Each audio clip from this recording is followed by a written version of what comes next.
আমাদের পঞ্চপাণ্ডব সাকিব, তামিম, মুশফিক, রিয়াদ ওনারা যাওয়ার পরে আমাদের ক্রিকেট আগের মতো নাই।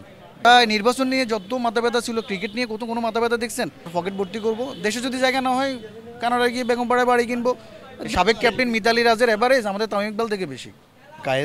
কায়েস যখন দলে নেই, কায়েস মাঠে যে প্র্যাকটিস করতে পারে না। আমাদের পিস কিউরেটর যে শ্রীলঙ্কা যে উনি বের করে দেয় যে সাপোজ আপনি দুধ দিয়ে ছানা বানাবেন, এরপরে মিষ্টি বানাবেন, ব্যাপারটা ওরকম না। বডি ল্যাঙ্গুয়েজ, বিহেভিয়ার ফিল্ডে এবং ফিল্ডের বাইরে আমাদের মাশরাফির মতো, মাশরাফি যেভাবে সবাইকে এক করে রাখতো ওরকম থাকুক।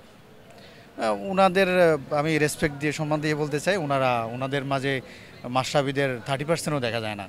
বা এখন যারা ইয়াংরা আছে, আমরা মিরাজের কথা বলি, শান্তর কথা বলি, বা আমাদের লিটন কুমার দাসের কথা বলি, আমরা আশা করতে পারি বা আশা করি ফিউচারে ওনারা অনেক ভালো কিছু করবে, বা মাশরাফি থেকেও ভালো বড় মানে ক্যাপ্টেন হবে, বা আমাদের সাহেব, তানজিম, তামিম ইকবাল থেকে ভালো ব্যাটসম্যান হবে, আমাদের মিরাজ, রিশাদ, নাসুমরা সাকিব থেকেও বড় অলরাউন্ডার হবে। এটা আমরা চাই, আশা করি।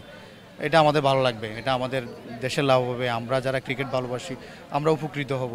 কিন্তু এমনটা হয় না। আমাদের পঞ্চপাণ্ডব সাকিব, তামিম, মুশফিক, রিয়াদ ওনারা যাওয়ার পরে আমাদের ক্রিকেট আগের মতো নাই।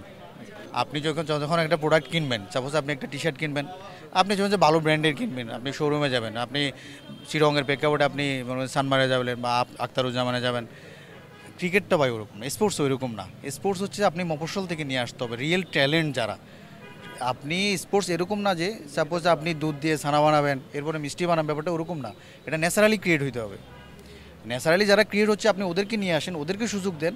আপনি শুধু বিকেএসপি নির্ভর বা আমাদের দেশে যে 8-10টা শীর্ষস্থানীয় ক্লাব আছে ওদের থেকে ফোকাস করলে হবে না। ওগুলো তো আপনার ইনভেস্টেড। আপনি ক্রিকেট বোর্ড ইনভেস্ট করে নিয়ে আসতে হবে। যারা ইনভেস্টেড তারা হলো আর্টিফিশিয়াল, ন্যাচারাল না। ন্যাচারাল কোনটা? আপনি মফস্বল থেকে যেটা ধরে নিয়ে আসবেন। সাপোজ আপনি উপজেলা থেকে শুরু করেন, ইউনিয়ন থেকে উপজেলা, উপজেলা থেকে জেলা, জেলা থেকে বিভাগ, বিভাগ থেকে আপনি একদম সেন্ট্রালে নিয়ে আসেন। ওইটা তো করেন না। আপনি যেভাবে টি শার্ট কিনেন, আমাদের স্পোর্টসটা ওই রকম। আপনি কয়েক বছর আগে আমাদের মেয়েদের একটা ফুটবল টুর্নামেন্ট হয়েছিল, ওখান থেকে ওর পরে আমাদের মেয়েদের ফুটবল টিমটা দেখেন, মাশাআল্লাহ অনেক ভালো করতেছে। কিন্তু আপনি আজকে চিটং থেকে ঢাকা গেলে আই হোপ যে আপনি এসি বাসে টিকিট কাটবেন, কিন্তু আমাদের মেয়েরা 150 টাকা টিকিট দিয়ে বাড়িতে যায়। তাহলে আমাদের ম্যানেজমেন্ট দেখেন পরিচর্যাটা কি। এখন আমি লিটন থেকে আশা করতেছি, তামিম থেকে আশা করতেছি, বা আমাদের আদার ব্যাটসম্যান থেকে অনেক বেটার কিছু আশা করতেছি। আমরা কি আমাদের ক্রিকেট বোর্ড ম্যানেজমেন্ট কি ওদেরকে ওই ধরনের পরিচর্যা করতে পারতেছে না। অনেকদিন পরে সৌম্যকে নিয়ে আসছেন, তো সৌম্যকে লাগবে, সৌম্য ভালো খেলে, কিন্তু সৌম্য এর আগে কী করছে ওটা কি দেখছেন? দেখেন নাই। আপনি ওই যে আমাদের বাংলাদেশের অন্যতম ওপেনার ছিল তামিম এবং কি আপনার কায়েস যখন দলে নেই, কায়েস মাঠে যে প্র্যাকটিস করতে পারে না। আমাদের পিস কিউরেটর যে শ্রীলঙ্কা যে উনি বের করে দেয়। এটা তো ক্রিকেটের আচরণ হতে পারে না। তো আমাদের ক্রিকেটাররা কীভাবে স্ট্রং থাকবে, কীভাবে তাদের পারফরমেন্স, বডি সব কিছু অ্যাকুরেট রাখবে? তাহলে আমাদের ক্রিকেট বোর্ডের, ক্রিকেট অর্গানাইজার, ক্রিকেট সংস্থা যারা আছে তাদের উচিত পরিচর্যা করা। আপনি 10 বছর, 15 বছর, 5 বছর এদের পিছনে পরিশ্রম করবেন, এদের পিছনে ইনভেস্ট করবেন, ওরাই 3 ঘন্টায় এটা রেজাল্ট দিবে। তো আমরা আমাদের ম্যানেজমেন্টে ট্রাই করে কি যে আমি একটা পদ নেব, আমি নির্বাচিত হব, আমার পকেট ভর্তি করব, দেশে যদি জায়গা না হয় কানাডায় গিয়ে বেগমপাড়ায় বাড়ি কিনবো। দেশ রসদলে যাক বা আমাদের ক্রিকেট রসদলে যাক, আমাদের ইনভেস্টমেন্টটা ক্রিকেটে হওয়া উচিত, তাই না? আমরা নির্বাচন নিয়ে যত মাথা ব্যথা ছিল, ক্রিকেট নিয়ে কোনো মাথা ব্যথা দেখছেন? স্পোর্টস নিয়ে কোনো অর্গানাইজার, কোনো পরিচালক একটা কথা বলেনি। অ্যাজ ইউজুয়াল চলতেছে, তো আমাদের তো আসতেছে। এমনটা হওয়া উচিত না ভাই। আমরা চাই, আমরা ভালোবাসি দেশকে, দেশের ক্রিকেটকে। আমরা চাই যে ক্রিকেট না, ক্রিকেট তো বাংলাদেশের সকল স্পোর্টস ডেভেলপ করুক। আমি আমাদের প্লেয়ারদের দোষ দিব না, সবাই তাই করে, আমি তাই দিব না।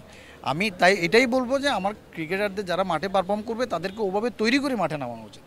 আজকে এখানে যে 15 জন নিয়ে আসছে, আপনি আরও নিশ্চয়ই 3, 15, 5, 40, 50 বা 500 জন পাইপলাইনে থাকা উচিত। নেই। যারা আছে, আপনি হাই পারফরমেন্স বলেন বা আদার যারা আছে, তারা ক্যাপাবল না, আপনি তাদেরকে আনি খেলেন, পারবে না ভাই। মানে কষ্ট নিয়ে একটা কথা বলি, ইন্ডিয়ান মহিলা ক্রিকেট টিমের সাথেও আমাদের টিম পারবে না, সত্য কথা যেটা। সাবেক ক্যাপ্টেন মিতালি রাজের এভারেজ আমাদের তামিম ইকবাল থেকে বেশি। এখন যারা আছে তাদের কথা বললামই না। তো এমন হওয়া উচিত না ভাই। আমাদের ট্রাই করা উচিত, একজন মাশরাফি চলে গেছে, মাশরাফিকে কীভাবে ফাইন্ড আউট করা যায়, একজন তামিম চলে গেছে, একজন তামিম কীভাবে ফাইন্ড আউট করা যায়, একজন সাকিব নাই, সাকিব কীভাবে ফাইন্ড আউট করা যায়, করতেছি না। আপনি আমাদের মেহেদী হাসান মিরাজকে দেখেন, অল ফরম্যাটের জন্য ফিট ভাই। পিউসা সাকিব আল হাসান অনেক আগে থেকে চিন্তা করে রাখছে, আপনারা একটা ফরম্যাট দিয়ে তারা বসে রাখছেন। আপনারা এখন শেখ মেহেদী, T20 মানে শেখ মেহেদী ভাই, শেখ মেহেদী থেকে মিরাজ অনেক বেশি ক্যাপাবল। আবেগ নিয়ে বলতেছি না, সিরিয়াসলি বলতেছি। আমার একটা কথাও এখানে আপনি আবেগ পাবেন না। মিরাজ অনেকবার প্রুভ করছে সে সব ফরম্যাটের জন্য ফিট।